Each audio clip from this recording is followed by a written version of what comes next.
Welcome back to my YouTube channel, and in this one, we are going to be talking about. We are continuing from where we stopped in the question. So, where we continue, we did last is to calculate the total temperature and pressures in in each point in the circle. Now we need to calculate the thermal efficiency and the mean effective pressure. So now we know a formula for thermal efficiency which we derived in two videos ago. So we are just going to be using that formula. And now what that formula says that the formula is we have our thermal efficiency here to be equal to 1 minus 1 over our compression ratio gamma v raised to power gamma minus 1. So now this is the formula that we are going to be using. So if we use this formula here, we have known our compression ratio to be 8. So we have 1 minus 1 over 8 raised to power 1.4 1.4 minus 1. So now if we finish this, if we solve everything that is here, we are going to be having 1 over 8 raised power 0.4 is going to give us is equals to 1 minus 1 over 8 raised power 0.4 would give us 0.4 0.4353 here, 0.4353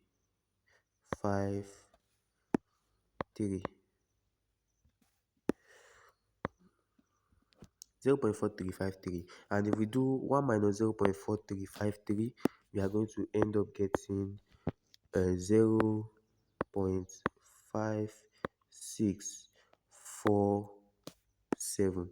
0.5647. So now this is the efficiency. So now we put the efficiency, we can decide to put the efficiency in percentage. So we have this in percentage here.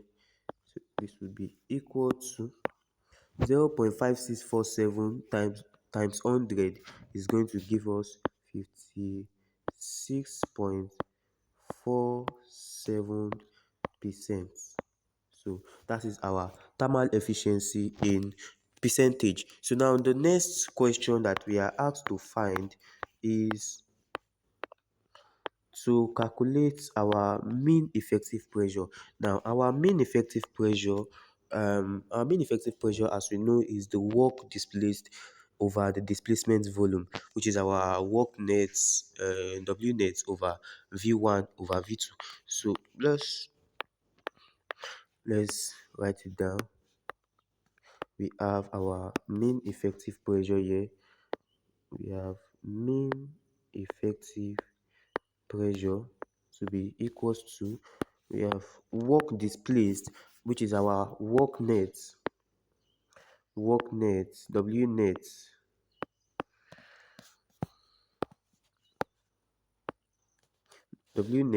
over our volume displaced, that is our change in volume.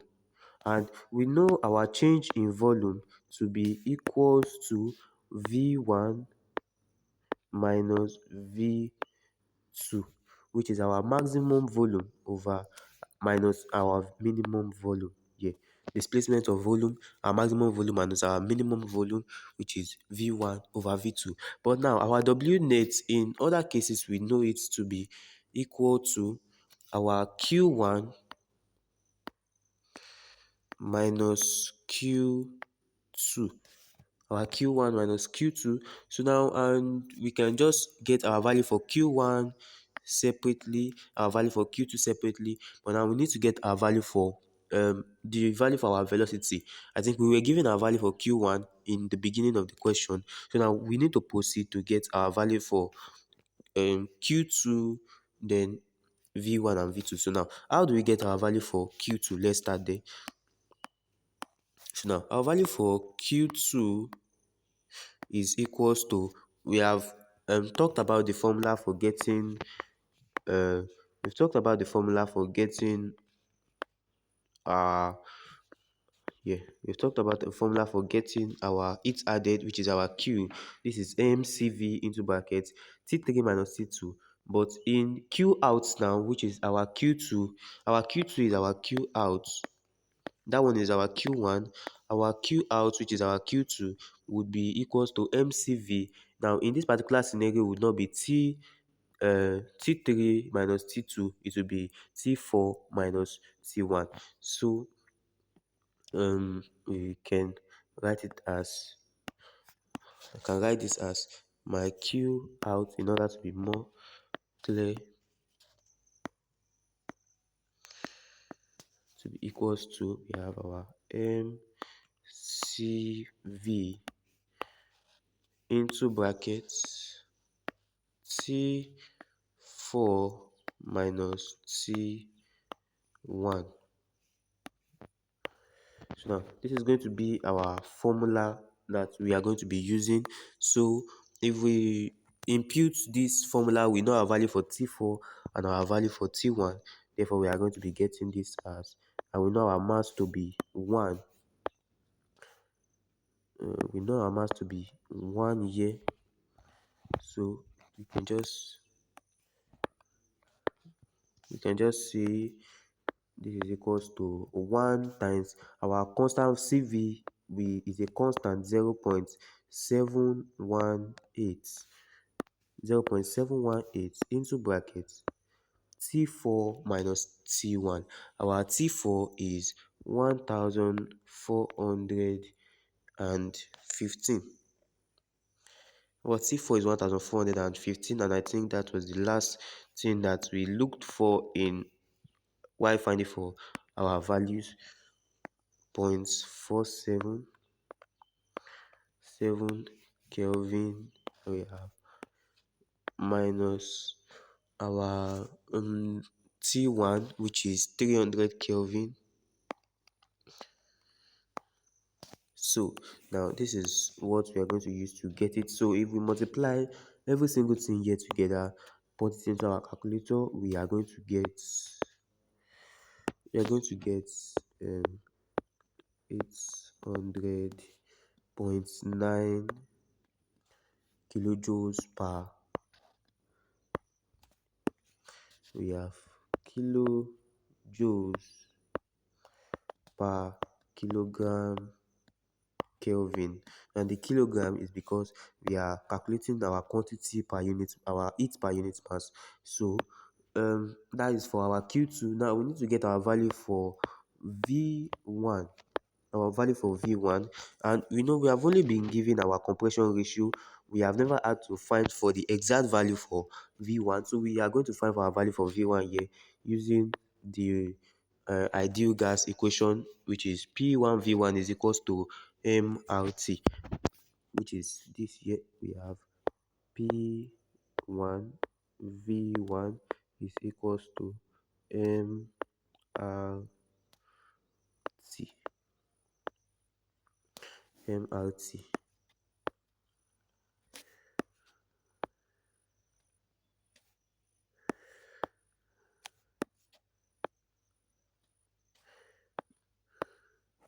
P1 V1 is equals to MRT.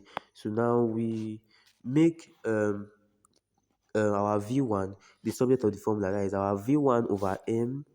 So we do our volume per unit mass, which is V1 over mass. That is our volume per unit mass. Here is going to give us RT1. Let's not forget that this is our T1. So we have our R times T1 over our P1. So now that is going to be the formula that we're going to use to get our first unit of volume. So now our value for R here is a constant also, which is equals to 0.287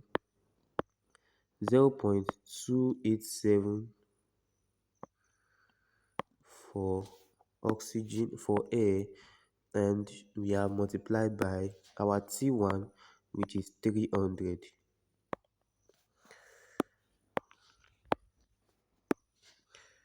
our T1 which is 300, then everything is divided by our P1.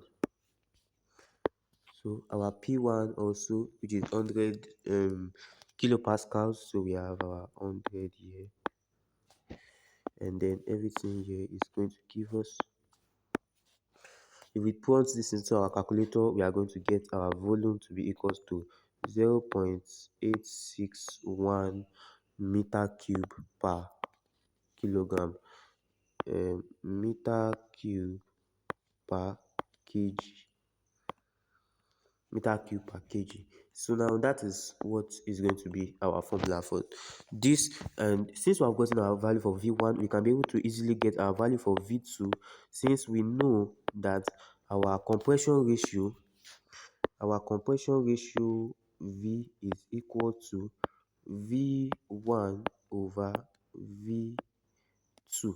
So since we know our compression ratio is equal to that, we can be make V2 the subject of the formula here. So we're going to be having V2 is equals to V1 over the compression ratio. So that is equals to V1 over the compression ratio. Yeah. So this is equal to what is our V1?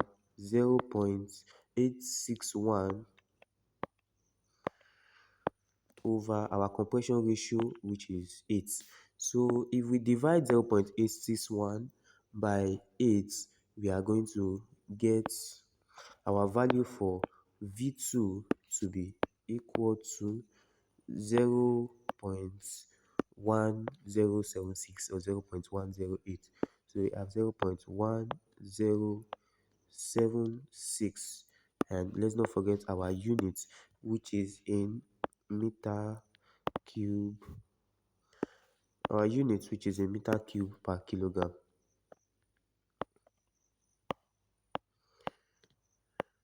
That is our volume per unit mass here in this standard. So now we have gotten all the values that we need to get our V1, our V2, then our Q out also, which is our Q2.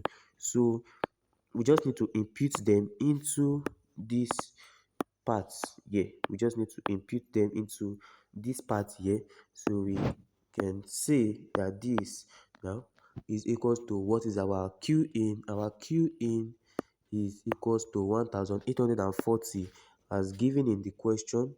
We have 1840 as given in the question. Then we have minus Q out, which is equals to 800.9 100 800.9. Then we have all this divided by our V1 minus V2, that is 0.861 minus 0.1076. We have 0.1076.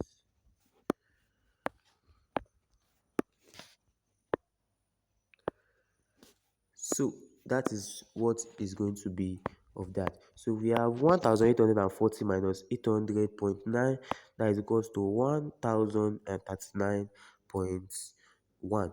So we have this is equals to 1039.1 1039.1 over 0.876 minus 0.1079, that is equal to 0.7539. That is equal to 0.7539. 34 instead, 0.7534. So if we divide both of these together, we are going to be having our mean effective pressure to be equal to 1379.2. So we have 1379.2. So therefore, this is going to be our final answer. And let's not forget our unit, which is in kilopascals. Our unit, which is in kilopascals. So that is our solution for our mean effective pressure.